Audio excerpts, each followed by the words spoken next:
Hi అండి, అందరికీ నమస్కారం. Welcome to Locha kitchen. ఈరోజు మరొక కొత్త రెసిపీతో మేము ముందుకు వచ్చిన. అదేంటంటే హెల్దీ అండ్ టేస్టీ. అదేంటో చూద్దాం. చూస్తున్నారు కదా, ఇవి శనగలు, కాబూలి శనగలు, తెల్ల శనగలు అని కూడా అంటారు వీటిని. అయితే వీటిని నేను ఓవర్ నైట్ నానబెట్టుకున్నాను. నేను ఇంట్లో పిల్లలకి స్నాక్స్ చేద్దామని నానబెట్టానండి. నానబెట్టిన తర్వాత మీరందరూ గుర్తుకొచ్చారు. అందుకోసమని మీ అందరి కోసం ఈ రెసిపీ చూపిద్దామని ఇలా చేస్తున్నాను. ఈ గ్లాస్ కొలతతో ఒక గ్లాస్ శనగలు తీసుకున్నాను. శనగలు తీసుకొని ఓవర్ నైట్ నానబెట్టుకున్నాను. లేదంటే మీరు ఈవినింగ్ చేసుకోవాలంటే మార్నింగ్ నానబెట్టుకున్నా సరిపోతుంది. మినిమం ఒక 5 hours అన్నా ఈ శనగలు నానాల్సి ఉంటుంది. ఈ శనగల్ని ఇలా పచ్చివి కూడా తినేయచ్చు. చాలా ప్రోటీన్ ఉంటుంది దీంట్లో. ఇలా తినలేని వాళ్ళు ఉడికించుకొని కూడా తినొచ్చు. పిల్లలు ఇలా ఉడకబెట్టినవి రెండు తినరు కాబట్టి వాళ్ళ కోసం కొంచెం డిఫరెంట్గా ఉండాలని ఇలా చేస్తున్నాను. దీనికోసం నేను నానబెట్టుకున్న శనగలు తీసుకున్నాను. ఈ శనగల్ని మనం ఒక బౌల్లో వేసుకుందాం. ఇగో నానిన తర్వాత మంచిగా ఇలా అవుతాయండి. ఇవి తెల్ల శనగలు అంటారు, ఎర్రవి కావు, తెల్లయి. వీటిని మనం రోజువారీ ఆహారంలో ఉండేటట్టు చూసుకుంటే హెల్త్కి చాలా మంచిది. ఇలా తీసుకున్న శనగల్లో 1 టీ స్పూన్ కారం, రుచికి సరిపడా ఉప్పు, 1/2 టీ స్పూన్ పసుపు, 1 టీ స్పూన్ ధనియా పొడి, 1/2 టీ స్పూన్ జీరా పొడి, 1/2 టీ స్పూన్ వరకు గరం మసాలా. ఇది ఇంట్లో చేసుకున్న గరం మసాలా. 1 మీడియం సైజ్ ఎల్లిగడ్డ, ఎల్లిపాయలు మొత్తం వేసుకుంటున్నా. ఇక్కడ నేను పొట్టు తీసుకోవట్లేదు, డైరెక్ట్ ఎల్లిగడ్డను ఒలుచుకొని వేసుకుంటున్నా. ఇవేంటంటే ఎల్లిపాయలు కూడా హెల్త్కు చాలా మంచివి. 3 చెంచాల మైదా. ఇక్కడ మనం మైదా ప్లేస్లో బియ్య పిండిని కూడా వాడుకోవచ్చు. 3 స్పూన్ల మైదా, 2 టీ స్పూన్ల కార్న్ఫ్లోర్. ఇక్కడ మనకు దీనికి మనం నిమ్మకాయ కూడా ఉపయోగిస్తున్నాము. చిన్న సైజు అయితే 1 వేసుకోండి. నాకు దీనికి ఇది పెద్ద సైజు నిమ్మకాయ కాబట్టి 1/2 సరిపోతుంది. ఇక్కడ నిమ్మకాయ మొత్తంగా పిండేసుకుంటున్నా. ఇప్పుడు దీని అంతటిని మనం బాగా కలుపుకుందాం.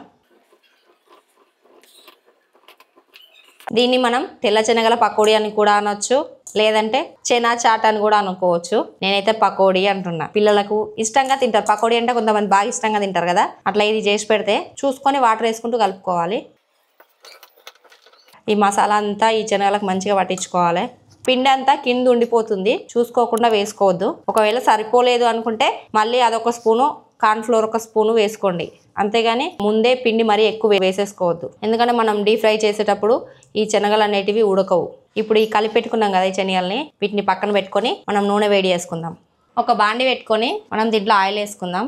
మనం చేసేది కొంచెమే కాబట్టి నేను కొంచెమే వేసుకుంటున్నా ఆయిల్. మనం కలిపి పెట్టుకున్న మసాలా శనగలు ఉన్నాయి కదా, వీటిని ఇప్పుడు మనం ఆయిల్లో వేసి ఫ్రై చేసుకుందాం. వేసుకునే ముందు ఒకసారి ఇట్లా కలుపుకొని మంచిగా డీప్ ఫ్రై చేసుకోవాలి. మీడియం ఫ్లేమ్లో పెట్టుకోవాలి, మంట హై ఫ్లేమ్లో అయితే పెట్టుకోకూడదు. ఈ ఎల్లిపాయలు కూడా దీంతో పాటే మంచిగా ఫ్రై అవుతాయి అన్నమాట. వీటిని ఈవినింగ్ స్నాక్లా తినొచ్చు, లేదంటే పిల్లల టిఫిన్ బాక్స్లలో స్నాక్స్లా కూడా పెట్టవచ్చు. ఈ మసాలా అంతే వీటికి బట్టి కారం కారంగా, పుల్ల పుల్లగా, స్పైసీగా బాగుంటాయి. చూస్తారు కదా, ఇవి ఇట్లా మంచిగా ఫ్రై అయినాయి. 2-3 రోజుల వరకు ఇంతే క్రిస్పీగా ఉంటాయి. మనం మంచిగా టిఫిన్ డబ్బాలో కానీ దాంట్లో వేసి గట్టిగా మూత పెడితే 2 రోజుల వరకు మంచిగా ఉంటాయి ఇట్లనే. ఇప్పుడు మిగతా వాటిని కూడా వేసి ఫ్రై చేసుకుందాం. వీటితో మనం కూర వండుకోవచ్చు, లేదా ఇలా తినొచ్చు, బ్రేక్ఫాస్ట్ చేసుకోవచ్చు.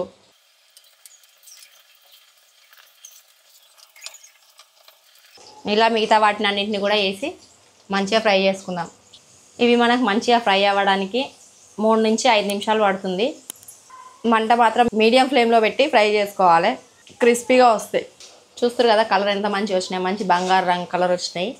ఇంకొంచెం ఫ్రై కావాలి, ఎందుకంటే మనకు పైన లేయర్ ఫ్రై అయినా లోపల శనగలు ఉడకవు, మంచిగా ఫ్రై కావు. అవి కూడా మంచిగా ఫ్రై అయ్యేదాకా ఫ్రై చేసుకోవాలి. ఈ మసాలా చెన హెల్త్కు హెల్త్, టేస్ట్కు టేస్ట్. టేస్ట్లో కూడా ఏమాత్రం తగ్గదు, మస్తు టేస్ట్ ఉంటుంది. చూస్తారు కదా ఇవి ఇట్లా మంచిగా ఫ్రై అయినాయి.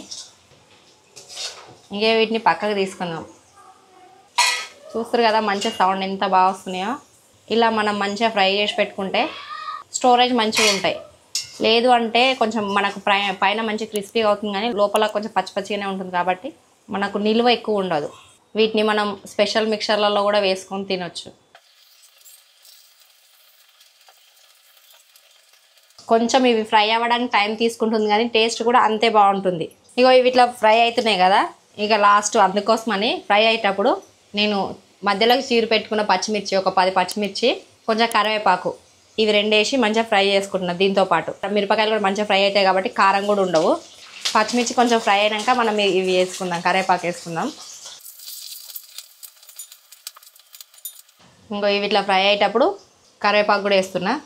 ఇది కూడా మంచిగా ఫ్రై అవుతుంది. టేస్ట్ ఉంటుంది, చూడడానికి కూడా మంచి కలర్ఫుల్గా ఉంటుంది అనమాట.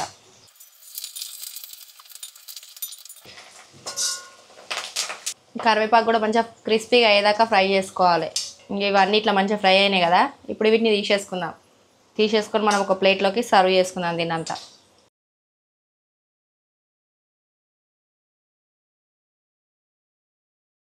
చూస్తున్నారు కదండి, మన క్రిస్పీ స్పైసీ మసాలా చెనా. ఇది హెల్దీ అండ్ టేస్టీ. ఇలాంటి మరెన్నో రెసిపీస్ కోసం మా ఛానల్ని లైక్ చేయండి, షేర్ చేయండి, సబ్స్క్రైబ్ చేసుకోండి.